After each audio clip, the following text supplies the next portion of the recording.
Hi, it's Chris with Implied Music. Tuning, just intonation, equal temperament, Pythagorean tuning. It's all based on the physics of sound. And over the history of music, we've come to some accommodations about what we use on a daily basis, but it also can be an expressive tool. I've been thinking about it. Let's take a look.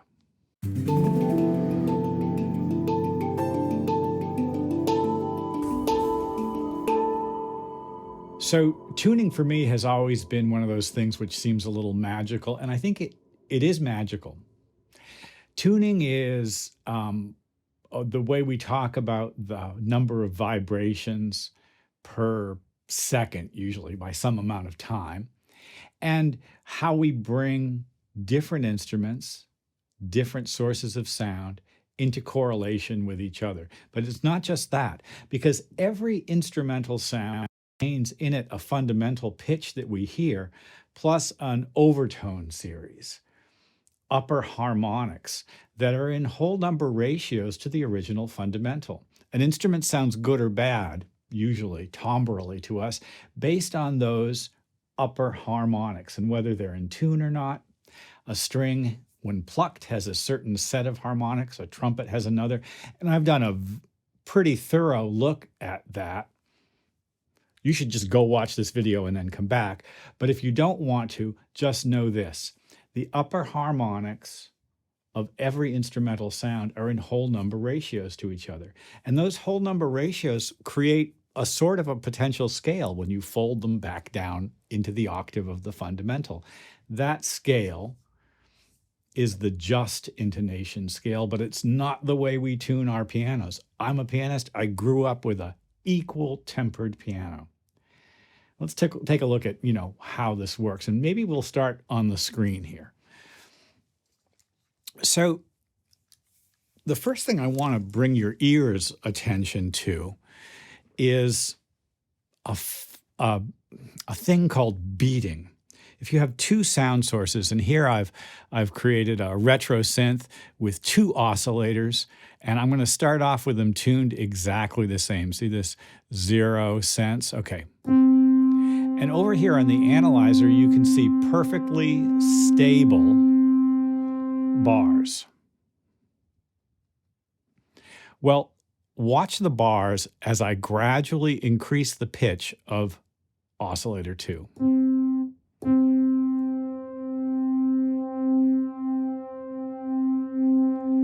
The amplitude change is the result of what we call beating. And as it becomes more out of tune, this is 20 cents sharp, the beating gets faster and faster.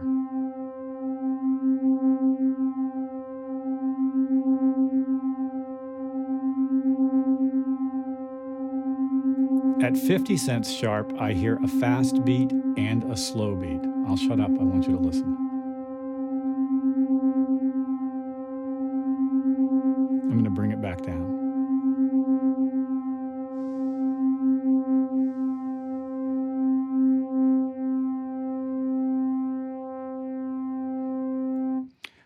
Tuning your ear to the sound of the beats is tricky, but it's an important part of tuning your piano, tuning an instrument, tuning a violin, or your guitar. You probably know this if you play an instrument that you have to tune yourself already. Well, so much fun. I'm going to close these windows, and we'll take a look at a couple of synthesizers that allow us to decide what the tuning table is. Okay, the first one I want to look at is this Diva instrument.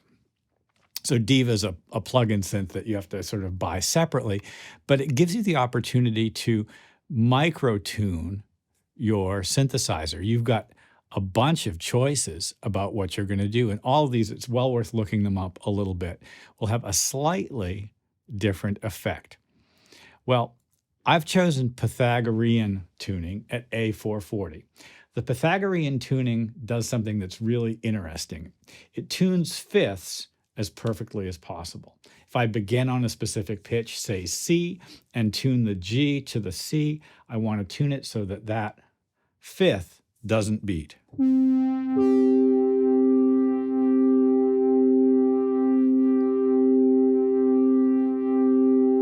Now, some of these, and this is interesting to me. Some of these fifths then, as you go around the circle of fifths, begin to sound a little bit wacky, especially when you get to what's called the Pythagorean comma. Because if you go all the way around the circle of fifths, the next note should be a C, right, when you get to the end.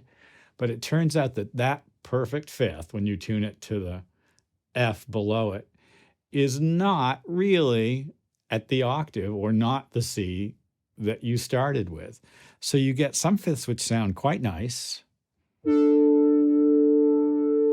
and some fifths which beat. Listen to this beating.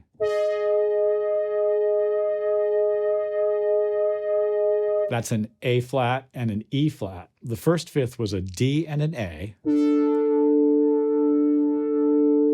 The second fifth, an A flat and an E flat. Well, that's fascinating to me because what that means is a simple major chord, like a D major chord, will sound one way. And then, let's say an E flat major chord, just a half step above it,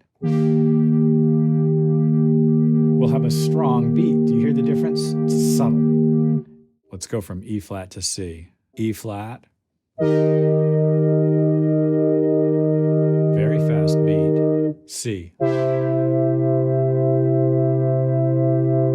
A major. F major. Pythagorean tuning can have an epic sound. Tunings can impact the expressive quality of the writing that you do. The intonational subtleties, depending on the key that you're in, have a real strong impact on the, I guess, emotional experience of the chord. Well, the reason I was thinking about it is because what I like to do in my own music is, how to put it exactly, I like to create patterns, hand patterns, which morph from one key to another. And since I'm a pianist, I just will play a piano a lot of the time. Well, what I've got here then is the Pianoteq, which allows me to easily change intonation systems. And I have a bunch of ones that I can choose. Equal temperament being the one on top, and which is normal. Stretch tuning is another possibility. But we also have this detailed map where I can grab each of these nodes and move it as much as I want. I can enter values. Here we see a perfect description. You can take a look right here. Each of these tones has a whole number ratio to its original center key, and you can choose what that center key is, of course. In this case, it's C. This is just C, just intonation C. So let's take a simple pattern.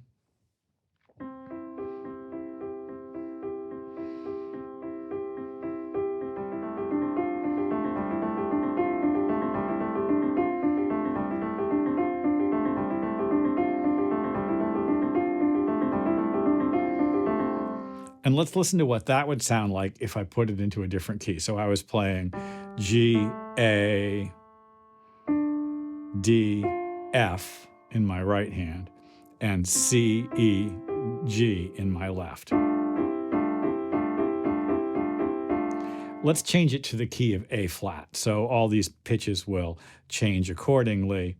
G, A flat, D flat, F, C, E flat, G. Here we go.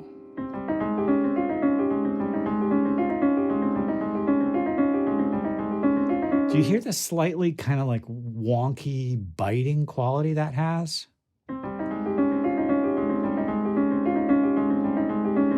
Let's go back to C. It opens out, doesn't it? Back to A flat.